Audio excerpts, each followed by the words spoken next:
managing the day-to-day business of the EU. It also represents the EU trade and cooperation negotiation. The Commission enforces competition policy within the EU, such as imposing fines on companies that violate antitrust rules. For example, it has imposed large fines on the company for unfair market practices to ensure fair competition.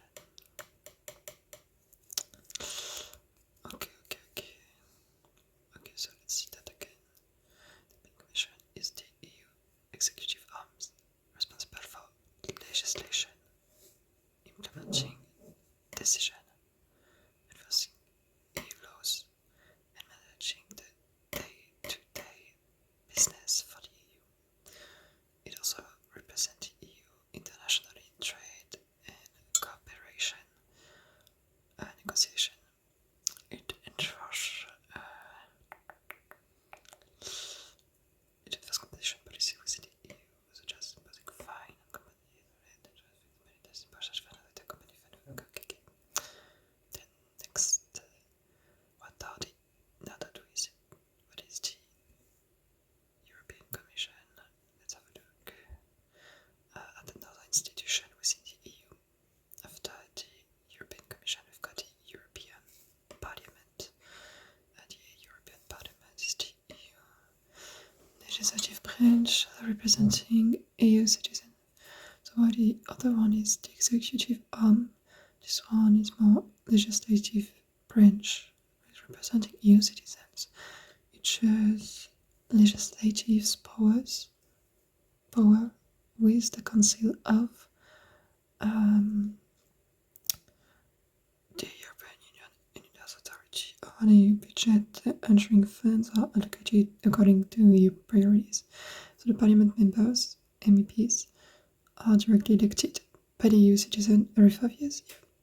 The Parliament played a key role in negotiating the EU's 2021-2027 budget and the €750 billion COVID-19 recovery package, the next generation EU fund to aid economic recovery across the member state. Okay, then let's see another institution within the European Parliament, the Council of the European Union. So this institution represents the government of EU member states. So ministers from each member state's government participate in the council meeting to discuss, amend and adopt laws. The council also coordinates policies in areas like security and sovereign affairs. During the COVID-19 pandemic, the council helped coordinate the collective EU response, including vaccine procurement and establishing framework.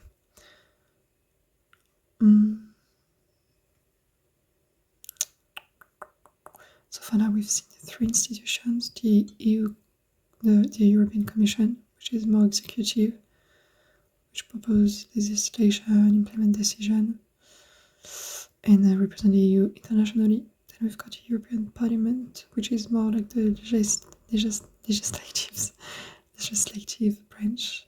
It represents the citizen. So this one represents the EU internationally. This one represents the citizen. Authority over the EU budget. And then we've got the Council of the European Union. This one represents the governments of EU member states. Which one is elected by? Now it's the EU Parliament, the European Parliament is elected. Then during the COVID-19 pandemic, the Council helped coordinate the collective EU response. And then another institution within the European Union is the European Central Bank, ECB, European Central Bank. So the ECB managed the euro and formulate monetary policy for the Eurozone. Of that, the group of EU countries that have adopted the euro as their currency. The ECB's primary objective is to maintain price stability across the Eurozone. So what is their key objective, their primary aim, if that is English? it's maintain price stability in the Eurozone. In response to the economic impact of the COVID-19 pandemic, the ECB launched the Pandemic Emergency Purchase Program, PEPP, a €1.85 trillion asset purchase program aimed at stabilizing financial markets and supporting the Eurozone economy. Okidoki. Price stability in can you see? God. I'm lacking. Okay.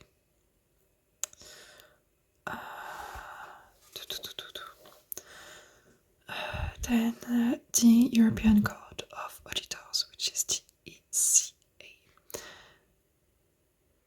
I don't know this one. The ECA, European Court of Auditors, audit the use finance to ensure proper management of it. Okay, so someone is like controlling that they're not doing bullshit.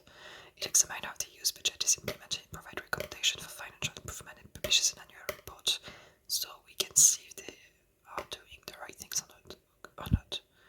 Okay, so the ECA, European Court of Auditors, audited the EU spendings on climate-related projects, evaluating whether the funds were discussed effectively to meet the EU's environmental goals and providing recommendations to improve spending efficiency. Okay. Almost done. Okay. Two left.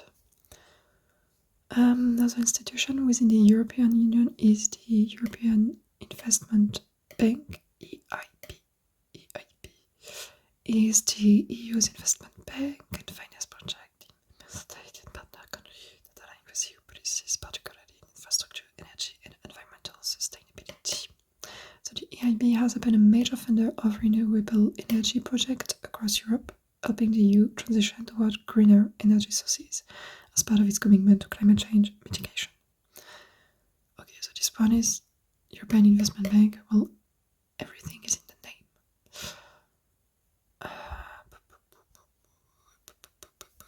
And specifically infrastructure, energy, and environmental sustainability. And the last slide, industrial is the drawbacks. Yeah, bureaucracy is in play. I don't know the word in English. Loss of sovereignty. Yeah, there is the question indeed. Difficulty to get into agreement, convenient to remember. True. Rigid financial rules. True. Distribution, inequality to a member's benefit. Not really. Okay, I'll see that later. So to resume, we've seen different institutions within the European Union. The first one is European Commission, basically the executive arm responsible for proposing legislation. Okay.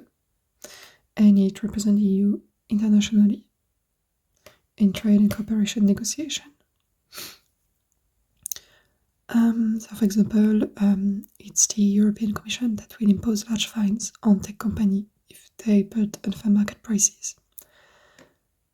So yes, this is the executive arm. Then we've got the European Parliament. This one is more the legislative branch. They have the authority over the EU budget, important to remember.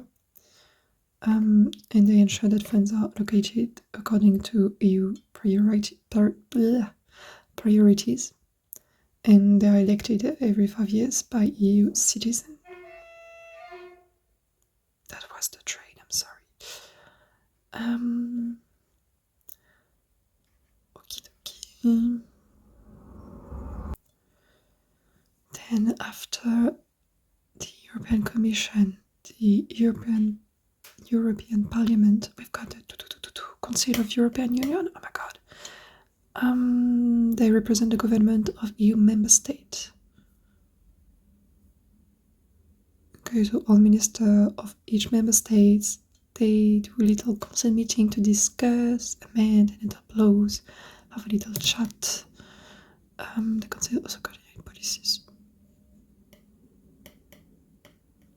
Okay, so for example, during COVID-19 crisis, the council helped coordinate a collective EU response. Okie dokie dokie. Then we've got a fun one, the European Central Bank. So they formulated monetary policies. So many trains. Okay. Monetary policies for the Eurozone. The objective, the primary one, is to maintain price stability. Okay. Then we've got European Court Auditor to see that they don't do illegal or stupid things.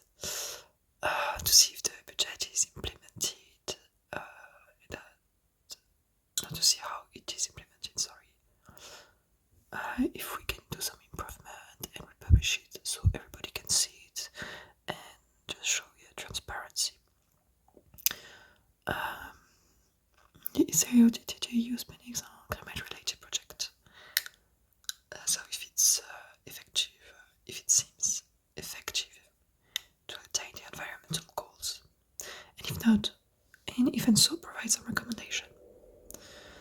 And then we've got the EIB, European Investment Bank. Everything is in the name. They do investment, and in especially 3 areas: infrastructure, energy, and environmental sustainability.